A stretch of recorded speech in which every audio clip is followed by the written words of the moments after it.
Hello Southwestern, and welcome to the ASO Spotlight, the show in which we interview a person from all walks of campus to give you, the student, a better idea of what really goes on your campus. Today, joining me, I have Alma Aguilar, a political science professor.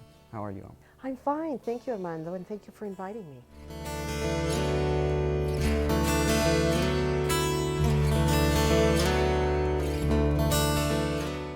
Now, you have a long history with Southwestern College. Would you mind telling us about your background and sort of how you landed here? Yes, well, I actually started here as a student. No. I graduated, oh my God, now I'm really dating myself, back in 1978 from Marion High School.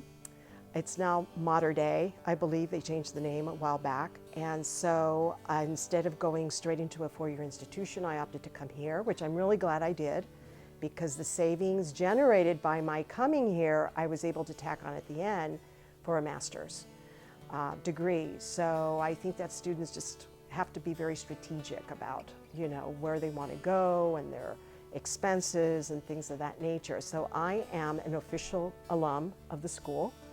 And then after that, after I finished both my bachelor's and master's at the University of San Diego, in international relations, my next goal was to join the Foreign Service, join the State Department.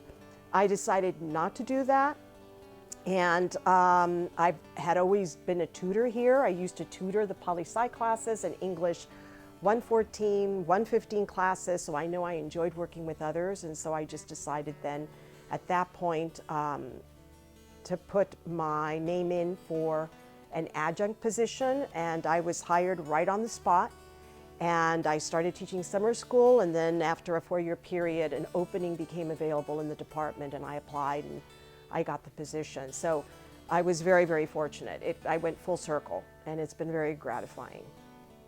I'm sure our students are grateful that you're here. Well, thank you. I hope so. I'm sure they do. It's been a long time. It's almost coming up on 30 years. Okay.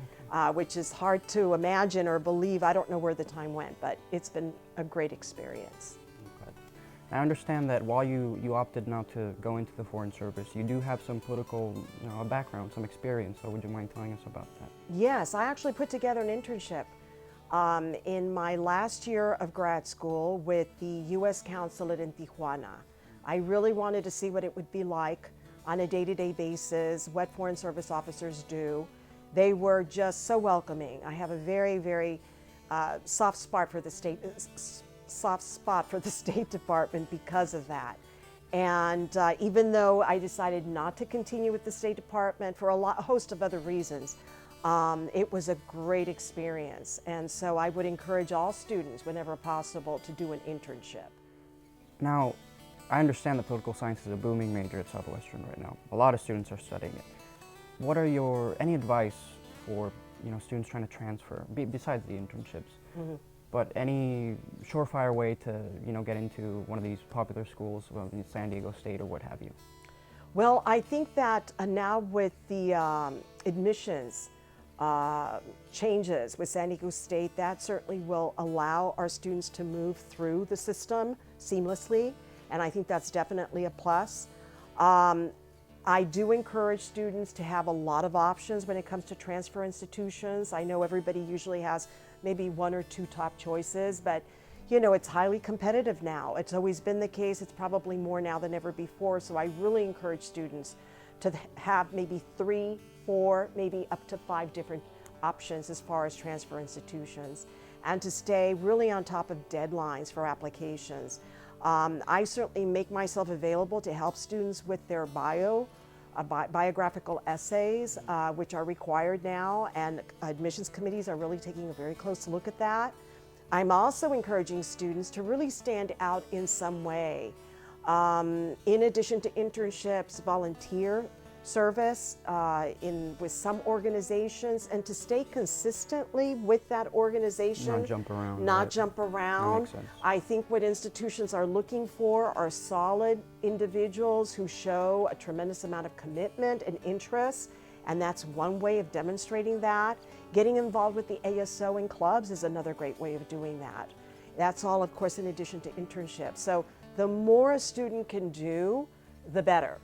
And remaining consistent, that's in addition to keeping good grades and making sure that they land some really good letters of recommendation. So always stay in touch with your Start professors. relationships with professors, Yeah, and get to know them. Yeah, and I think what really helps Armando is to make sure that the student makes an effort to take the initiative of doing that.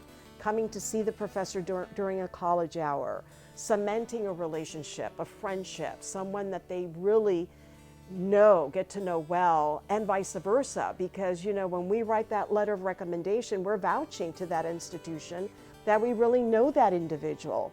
So the only way to really do that is to form a relationship and to do that, and that takes time.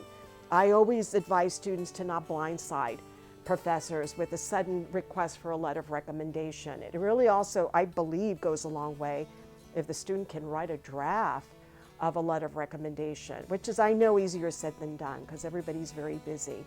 But giving the professor, professors. Yeah, something to work with really goes a long way, because we are busy people, and lots of lead time. That's what I tell my students. Give me at least up to 3 weeks, because every single letter of recommendation that I write for a student is tailored made for that student. I don't work from a template. So that takes a lot of time and effort on everybody's part. Okay, that's very good, and thank you. Now, I understand you have another event that I'm very excited about, the major fair. Yes. And tell me how that idea came to you. Well, I think there's a real need at Southwestern College to begin to address the need of disseminating information about various majors to our students. And so I thought, what better way to do that than in organizing a major day, so that we would have representatives from all of the declared areas of majors here on campus. Faculty would man the tables and answer questions related to the major specifically. It's a form of informal advising. We're not in the role or official capacity as counselors, obviously. I leave that to my colleagues in the School of Counseling. But it is a way to get information out to students and to answer some questions right on the spot, and hopefully encourage students to know more about their future major and the type of careers and opportunities that are available within that major. That's true, because so many students come here wanting to transfer, but they never, some of them don't know what they want to study, right? But it's that very important first step to know what you actually want to do, so you can start doing it. Right? Exactly. And the ASO is helping you organize this event. And I'm delighted. I'm very thankful for all your support. So that is coming up, and it will be the first time, and I hope it will become an annual event as well. So it will. Now, Southwestern, this major fair event will happen during April. Stay tuned for more information. But besides that, I'd like to thank you, Alma, for coming, for giving us all this information and this insight into what makes this very special professor at Southwestern Thank tick. you. Very kind. Thanks. And there you have it, Southwestern.